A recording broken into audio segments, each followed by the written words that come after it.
Hi friends, welcome to Cinema Artist Best. Cinema Artist Bestல இப்போ நான் பார்க்க போகிற திரைப்படம் என்னன்னா 20 Days in Mariupol. திரைப்படம் வெளியான 2023. இது வந்து பார்த்தீங்கன்னா ஒரு யுக்ரைன் நாட்டு திரைப்படம்ங்க. இது வந்து ஆக்சுவலி ஒரு டாக்குமெண்ட்ரி ஃபிலிம்ங்க. திரைப்படத்தின் ரைட்டர் அண்ட் டைரக்டர் யார் சொல்லி பார்த்தீங்கன்னா மிஸ்லாவ் செர்னோவ். சரிங்க, 20 Days of Mariupol எந்த விதமான டாக்குமெண்ட்ரின்னு பார்ப்போங்க. அதாவது வந்து 2022 ஆண்டு டிசம்பர் 24 ரஷ்யா வந்து யுக்ரைன் மேலே போர் தொடுக்க ஆரம்பிச்சது இல்லைங்களா. அந்த முதல் நாள்லேருந்து முதல் 20 நாள் வரைக்கும் நடக்கிற சம்பவங்கள் மரியப்போல் என்ற அதாவது யுக்ரைனில் இருக்கிற மரியப்போல் அது வந்து பார்த்திங்கன்னா ஒரு போர்ட் சிட்டிங்க. இதில் ரஷ்யா வந்து பார்த்திங்கன்னா 4 திசைகளிலுமே சூழ்ந்துடுறாங்க. இப்போது இங்கே என்னென்னா இந்த டாக்குமெண்ட் எதை பற்றி பேசுறதுன்னா மரியப்போல்லையும் சூழ்ந்துடுறாங்க.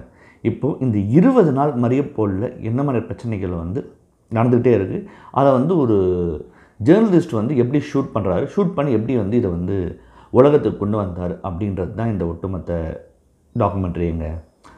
இந்த டாக்குமெண்ட்ரி ஆரம்பிக்கும் போதே நமக்கு ஒரு விஷயம் புலப்படுது. இது வந்து அதாவது ஸ்டார்ட்டில் நமக்கு வந்து ஒரு திக்கான உணர்வு ஏற்படும். என்னென்னா இது ஒரு போர் அப்படின்னு சொல்கிறோம் இல்லைங்களா. ஒரு நிறைய டாக்குமெண்ட்ரிஸ் இருக்குது, பட் இந்த டாக்குமெண்ட்ரி இந்த நவயுகத்தில் இப்போ ரீசெண்டாக நடந்த ஒரு விஷயம் இது.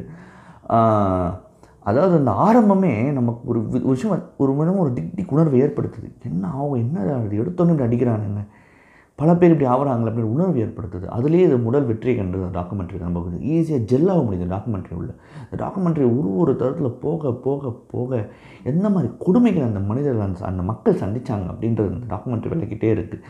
நிறைய இடங்களில் வந்து பார்த்திங்கன்னா முக்கியமான டாக்டர்ஸோடைய பங்கு எவ்வளோ பெருசாக இருந்தது அப்படின்றத வந்து இந்த படம் பேசுது. அதாவது ரொம்ப பார்த்திங்கன்னா வந்து ஒரு டாக்குமெண்ட்ரின்றதை தாண்டி ஒரு படம் மாதிரி நம்மளை க்ளூ பண்ணி கொண்டு போயிடுது. இது நமக்கு வந்து உண்மையாகவே இதெல்லாம் நடந்துருக்கு. ஏன்னா சினிமாத்தனமாக பார்க்குற ஒரு விஷயம், பட் ஆனால் இது உண்மை வந்து சினிமாவோட ரொம்ப பயங்கரமாக இருக்குது. அதுதான் அந்த டாக்குமெண்ட்ரி பார்க்கும்போது எனக்கு புரிஞ்சுது. ஏன்னா அந்த மாதிரியான ஒரு உண்மை சம்பவங்களை ரொம்ப அழகாக வந்து கேப்சர் பண்ணி ஆடியன்ஸுக்கு வந்து கொடுத்துறது ரொம்ப பெரிய விஷயம். ஏன்னா இது வந்து ரொம்ப கஷ்டமாக இருந்தது. அந்த 20 நாள் அது உள்ளே இருந்து அவர் அதை பண்ணியிருக்கார் இயக்குனர் வந்து. இது ரொம்ப பெரிய விஷயமுங்க. ஏன்னா கரணம் தப்புனா மரணம் தான். உயிரோடு வந்து போய் சேர்றங்கன்னு இந்த மற்ற டாக்குமெண்ட்டே எடுத்துகிட்டு இந்த ஃபிலிம் மொத்தமாக எடுத்துக்கிட்டு இன்னொரு இடத்துக்கு ஏதாவது வந்து இது வெளியூர் கொண்டு வரணும்னு நினச்சது ஒன்று. இதை வெளியே போய் சேர்ந்தாங்க பாருங்கள், அதுவே பெரிய விஷயமாக நான் பார்க்குறேன். ஏன்னா இது அவ்வளோ கடினமான ஒரு விஷயம். அந்த கடினத்தை வந்து ரொம்ப வந்து பார்த்திங்கன்னா அழகாகவே படம் பிடிச்சிருந்தார் இந்த குளிரத்துலேயும் தான் சொல்லணும். படத்தில் வந்து ஒரு நிறைய பேர் அங்கே ஆளும்போது நமக்கு உள்ளுக்குள்ளே வந்து ஒரு இது இருந்துகிட்டே இருக்குது, என்னடா இது இப்படி ஆகுதேன்னு சொல்லிட்டு. ஒரு இடத்துலையும் வந்து பார்த்திங்கன்னா ரஷ்யன்ஸ் வந்து அவங்கள டிஃபெண்ட் பண்ணிக்கிட்டே இருக்கிற இடம். அது வந்து பார்த்திங்கன்னா ஆரம்பத்தில் வந்து நாங்கள் எதுவுமே பண்ணலை அப்படின்னு சொன்னாங்க சிவிலியன்ஸ் மேலே, பட் உண்மை அது இல்லை, வேறு பாருங்கள் அப்படின்றத கண்முன் நிறுத்தின ஒரு விஷயம் இருக்குது. ரொம்ப முக்கியமானதாக நான் வந்து பார்க்குறேன். இந்த படம் இந்த டாக்குமெண்ட்ரி வந்து அந்த 20 நாள் மரியப்போல்லேருந்து 20 நாளில் மட்டும் தான் பேசுறது, மற்றபடி வேறு எதுவும் இல்லை. ஆனால் அந்த 20 நாள் கொடூரங்களை நம்ம கண்முன் நிறுத்தி இருக்கிறது தான் உண்மை. அதில் வந்து எனக்கு எந்த சந்தேகமும் கிடையாதுங்க. அந்த அதர் ஹேண்ட் வந்து நான் ஒரு மைனஸாக அந்த படத்தில் பார்க்குறது, இந்த டாக்குமெண்ட்ரி பார்க்குறது வந்து இன்னும் இது வேறு மாதிரி இதுவாக இருக்கணுமோ, இன்னும் அந்த இன்டென்சிட்டி தேவை அதிகமாக பண்ணியிருக்கலாமோ அப்படின்ற உணர்வு ஏற்பட்டுச்சு. மேபி அவங்க வச்சிருக்க ஃபுட்டேஜ் வச்சு தான் இந்த படமாக வந்து அவங்க வெளில கொண்டு வராங்க டாக்குமெண்ட்ரி ஃபிலிமாக. முழுக்க இங்கே எடுத்தது வந்து பார்த்திங்கன்னா நியூஸ் சேனல் கொடுக்கறதுக்கு தான். ஈஸ் அ ரிப்போர்ட்டர் பேசிக்கலாம். இந்த படத்தை இயக்குறது ஒரு ரிப்போர்ட்டர், அவர் வந்து அவார்ட் வின்னிங் ரிப்போர்ட்டர். ஸோ அவர் வந்து பார்த்திங்கன்னா பேசிக்கலி இஸ் யுக்ரைனியன், பட் ஆனால் அவர் இருக்கிறது எல்லாமே வந்து அமெரிக்காவில் தான்.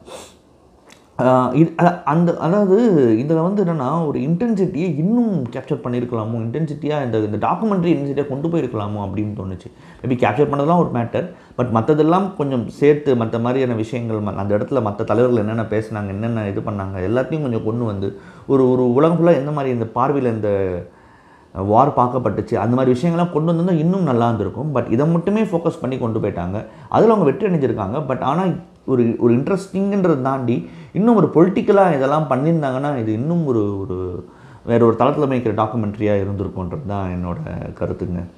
இந்த டாக்குமெண்ட்ரி வந்து பார்த்திங்கன்னா சண்டன்ஸ் ஃபிலிம் ஃபெஸ்டிவலில் ஆடியன்ஸ் அவார்ட் வின்னருங்க டாக்குமெண்ட்ரி செக்ஷனில். அதே மாதிரி டாக்குமெண்ட்ரி செக்ஷனில் கிராண்ட் ஜூரி ப்ரைஸ்க்கும் நாமினேட் ஆகிருக்குங்க.